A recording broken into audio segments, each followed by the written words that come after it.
الحمد للہ وحدہ لا شریک لہ والصلاة والسلام علی من لا نبی بعدہ اما بعد فاعوذ باللہ من الشیطان الرجیم بسم اللہ الرحمن الرحیم ومن شکر فانما یشکر لنفسہ صدق اللہ العظیم۔ محترم ناظرین، آج ہم اللہ تبارک و تعالیٰ کا شکر ادا کرنے کے تعلق سے چند باتیں عرض کریں گے۔ پہلی بات یہ ہے کہ شکر کسے کہتے ہیں اور ناشکری کسے کہتے ہیں، اور اللہ تبارک و تعالیٰ نے اتنی ساری نعمتیں عطا فرمائی ہیں، اس پر ہم کس طرح شکر ادا کریں۔ اللہ تبارک و تعالیٰ نے قرآن پاک کی آیت میں ارشاد فرمایا وَإِن تَعُدُّوا نِعْمَةَ اللَّهِ لَا تُحْصُوهَا، اگر تم اللہ کی نعمتوں کو گننا چاہو، شمار کرنا چاہو تو شمار نہیں کر سکتے، ان نعمتوں کو گن نہیں سکتے، کیونکہ اللہ تبارک و تعالیٰ کی بندوں پر ان گنت نعمتیں ہیں، بے شمار نعمتیں ہیں، اور بہت سارے نعمتیں ظاہری طور پر ہیں اور بہت سارے نعمتیں باطنی طور پر ہیں۔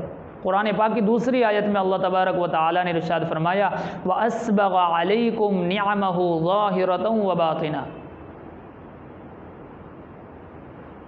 اور اللہ تبارک و تعالیٰ نے تم پر ظاہری اور باطنی نعمتوں کو مکمل کر دیا ہے، تو ان تمام نعمتوں کا شکر ادا کیسے کرے؟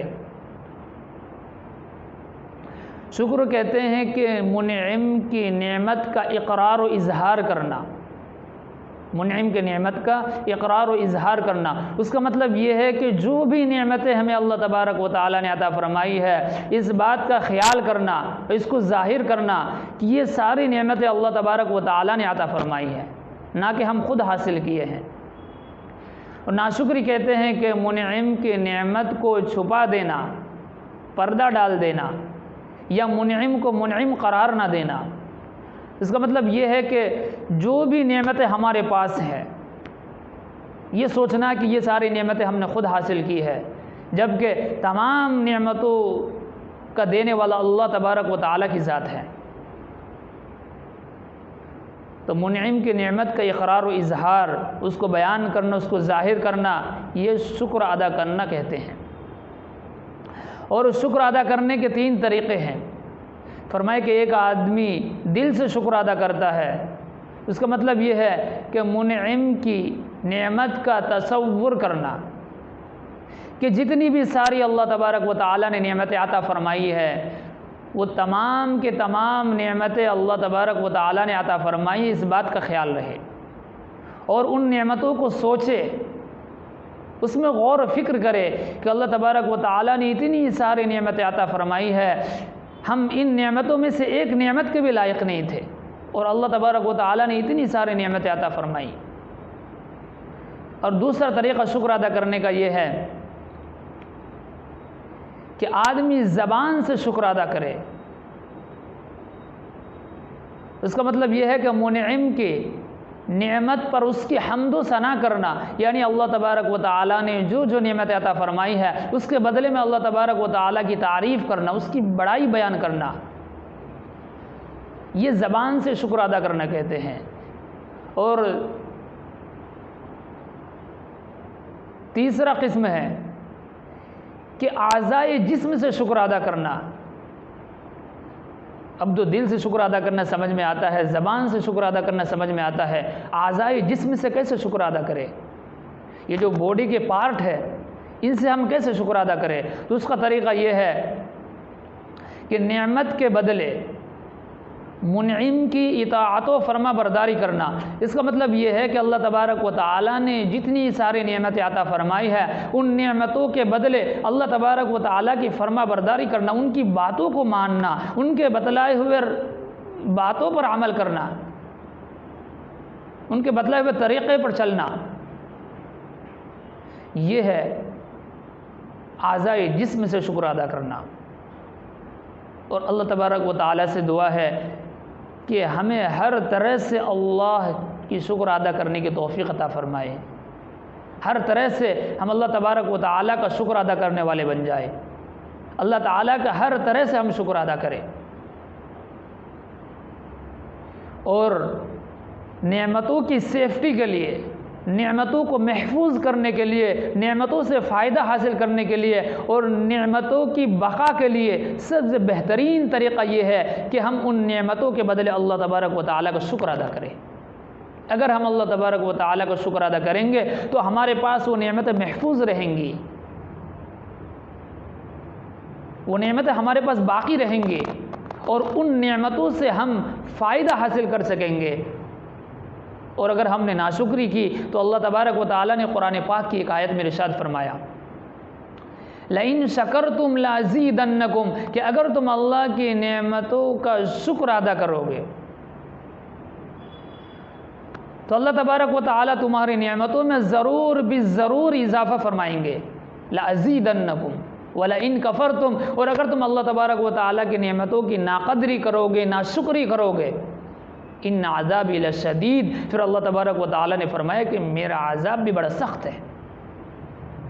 اور ایک بات یاد رہے کہ ناشکری سے اللہ تبارک و تعالیٰ نعمتیں، ناشکری کرنے کی وجہ سے اللہ تعالیٰ نعمتوں کو چھین لیتا ہے، ناشکرے سے نعمتیں چھین لیتا ہے اور ایسے بندوں کو نعمت نہیں عطا فرماتا ہے۔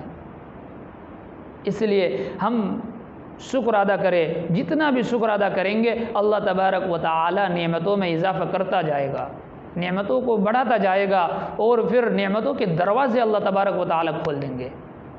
اس لیے ہم سب کو چاہیے کہ ہم اللہ تبارک و تعالی کی شکر ادا کریں، دل سے، زبان سے، اعضائے جسم سے، چلتے پھرتے، اٹھتے بیٹھتے، ہر طرح ہم اللہ تبارک و تعالی کی شکر ادا کریں۔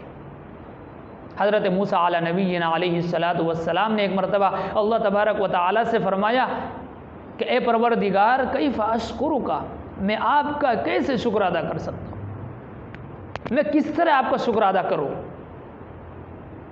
جبکہ آپ کی اتنی ساری نعمتیں ہیں۔ اگر ہم ایک نعمت کے بدلے پوری زندگی عبادت میں لگے رہیں تو آپ کی ایک نعمت کا شکر ادا نہیں ہو سکتا۔ آپ کی نعمتوں کی تو بہتات ہیں، آپ نے تو بہت ساری نعمتوں سے نوازا ہے، تو میں ان ساری نعمتوں کا شکر ادا کیسے کروں؟ اللہ تبارک و تعالیٰ نے اسی وقت ان پر وحی نازل فرمائی کہ اے موسیٰ،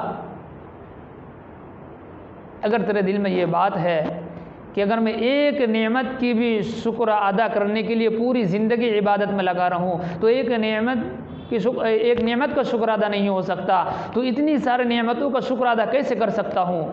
تو پھر سن لے، الآن شکرتنی، اب تو نے شکر ادا کرنے کا حق ادا کر دیا۔ تو ایک پیغمبر ہو کر کے، رسول ہو کر کے، جلیل القدر پیغمبر ہو کر کے اللہ تبارک و تعالیٰ سے یہ فرما رہے ہیں کہ اے پروردگار میں آپ کا کیسے شکر ادا کروں؟ ہم اور آپ کیا چیز ہیں؟ اس لیے ہمیں اور آپ کو چاہیے کہ ہم اللہ کی دی ہوئی نعمتوں کا شکر ادا کریں۔ یہ قوم کا تذکرہ اللہ تبارک و تعالیٰ نے قرآن مجید میں کیا ہے، جس کو قوم سبا کہتے ہیں۔ مفسرین نے لکھا ہے کہ اس زمانے میں ان کے راستوں کے دونوں طرف باغات ہوتے تھے اور بہت سارے درخت ہوتے تھے، جہاں تک نظر جاتی تھی باغات ہی باغات۔ اور عجیب بات یہ ہے کہ اگر کوئی آدمی ٹوکری لے کر باغات میں چلتے، کسی باغ میں چلتے وہ، تو گرنے والے پھلوں سے ٹوکری بھر جایا کرتی تھی، اور کسی کے درخت سے بھی، کسی بھی درخت سے کوئی پھل توڑ لے کوئی منع نہیں کرتے تھے، کوئی روک ٹوک نہیں تھا۔ پھر اللہ تبارک و تعالیٰ نے اتنے بڑے بڑے باغات دے کر کے، اتنے سارے درخت دے کر کے فرمایا کہ کلوا من رزق ربکم واشکروا لہ۔ قوم سبا سے کہا کہ تم میری نعمتوں کو کھاؤ اور میرا شکر ادا کرو، لیکن قوم سبا وہ ناشکرے نکلے، کہنے لگے کہ اے اللہ، ہم یہ باغات دیکھ دیکھ کے تھک گئے، ہم تنگ آ گئے، ہم ایک شہر سے دوسرے شہر کا سفر کرتے ہیں پتہ ہی نہیں چلتا ہے، کیونکہ ہر طرف درخت ہی درخت ہے۔ ہم تو چاہتے ہیں کہ کوئی خالی جگہ ہوتی، کوئی ویرانہ ہوتا،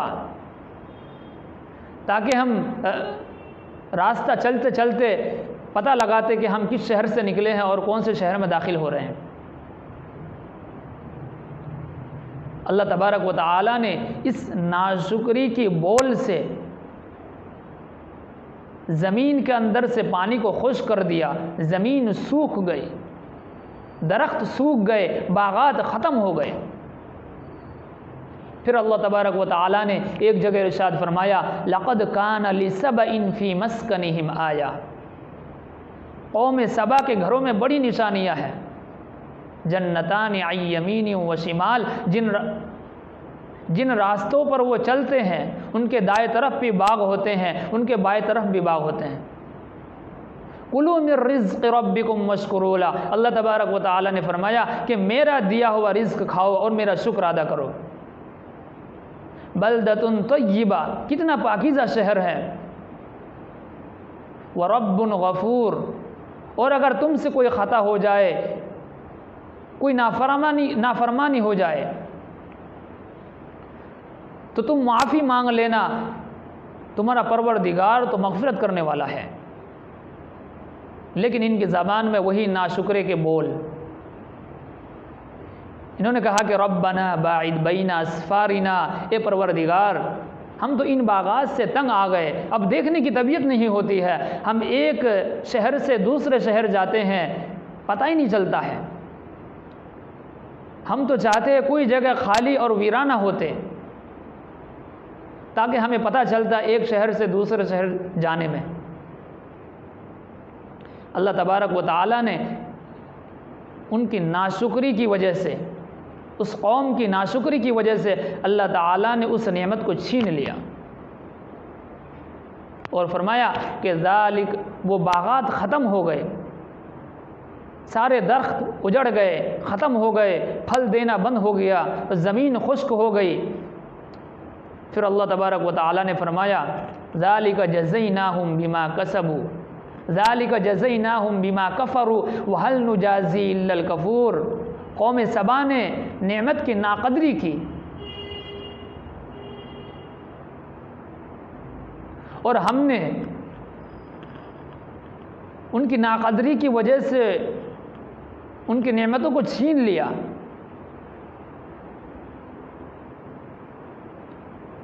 اور ناشکروں کا تو یہی بدلہ ہوتا ہے۔ تو میرے محترم ناظرین، کہنے کا مقصد یہ ہے کہ اگر ہم نعمتوں کا شکر ادا کریں گے تو اللہ تبارک و تعالی ہماری نعمتوں میں اضافہ فرمائے گا۔ اللہ تبارک و تعالی ہم سب کو نعمتوں کی قدردانی کرنے کی توفیق عطا فرمائے اور خوب نعمتوں کا شکر ادا کرنے والا بنائے۔ وآخر